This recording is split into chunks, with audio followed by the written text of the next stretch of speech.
180 দিন পরে ফুটে গেছে ভাইয়া। এখন এই যে ফুটে গেছে ভাইয়া, এই ফুটার জন্য দায়ী কি? এটা কি আমরা জনগণ দায়ী? এই জনগণের জন্য 1 নম্বর দায়ী হলো সালাউদ্দিন। 2 নম্বর হলো আরেকজন আছেন, টুকু ভাই মনে নাকি, এগুলো নামে মনে থাকে না, যে জ্বালানি মন্ত্রী। উনি বলে যে লোডশেডিং এর তারের দূরত্বের কারণে লোডশেডিং হয়। তারপরে ওনাদের আরেকজন আছেন অর্থমন্ত্রী। অর্থমন্ত্রী হলো ইসলামী ব্যাংক দখল করতে গেছেন। তারপরে ওনাদের একজন স্বাস্থ্যমন্ত্রী আছেন, উনি হলো আদ্দিন হসপিটাল দখল করতে গেছেন।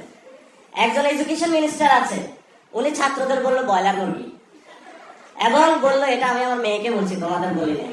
ভাইয়া 180 দিন পূর্বে কি অবস্থায় ছিলেন, 180 দিনে কি অবস্থা হয়েছে আমি আপনাদের একটা এক্সাম্পল দিয়ে দেখাবো। এটা হলো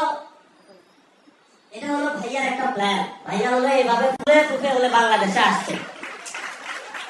এখন যখন আইসা বলছে যে আমি শহীদ উসমান হাদি ভাইয়ের বিচার করব, যখন আইসা বলছে বাংলাদেশে সকল জুলাই হত্যাকাণ্ডের বিচার হবে, যখন বাংলাদেশে উনি বলছিল যে আপনারা ভোট দেন, আমি জুলাই সনদ বাস্তবায়ন করবো গণভোটে, এটা বলার পরে ভাইয়াকে সবাই এভাবে দেখছে, বিএনপিকে যে এটা সুন্দর।